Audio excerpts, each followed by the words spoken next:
photography, noong una talaga wala eh. Parang meron palang gano'n. Na una patingin-tingin lang ako, nakaka-appreciate ako. Tapos one time, may nakilala akong isang tao dyan na ano lang, isang estudyante lang na nagsisimula pa lang sa isang photography class. Tapos, nung nakahawak ako ng camera niya, tinesting ko yung ano, kasi babano talaga ako dati sa ano, yung lumalabo yung likod. So, tinesting ko yung macro niya. Digicam lang yon. So, sunod-sunod na. Tapos, kung bawat ano, dala niya ng camera niya, akong kumukuha. Tapos, pinapayaram sa akin, siya ang bahala.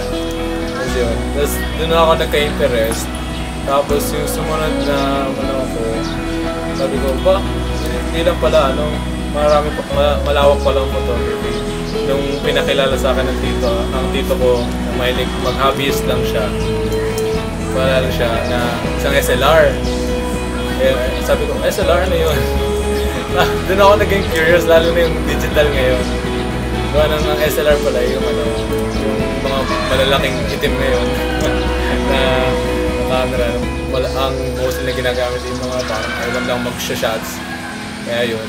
So, sobrang gutom ko sa photography. Lahat ng makita ko, parang natutulala ako lagi.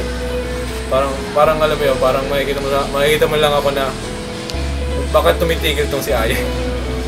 May nakikita na ako nakakatuwang picturean siya, talagang nakakatuwa siyang tingnan. Kasi yun. Tapos nahumaling na ako sa paghihiram ko ng camera sa tito ko. Tapos sa bawat hiram ko, talagang lumuluwas ako para hiramin yun. Tapos doon ako nagsimula. Habang nagpasa ako, tapos ina-apply ko lang, bumili na ako ng akin. Kahit second hand lang siya, kahit lumang model ng ano ngayon, ng Canon, still, hindi yun nasa gamit eh.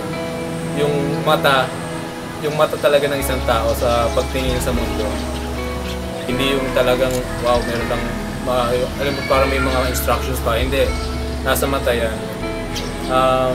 Kasi ngayon, tuloy-tuloy ako, marakat ng kahit maliliit na bagay lang. Tapos sa uli, basta nakaka-enjoy talaga eh. Talagang binibigyan ka ng pleasure.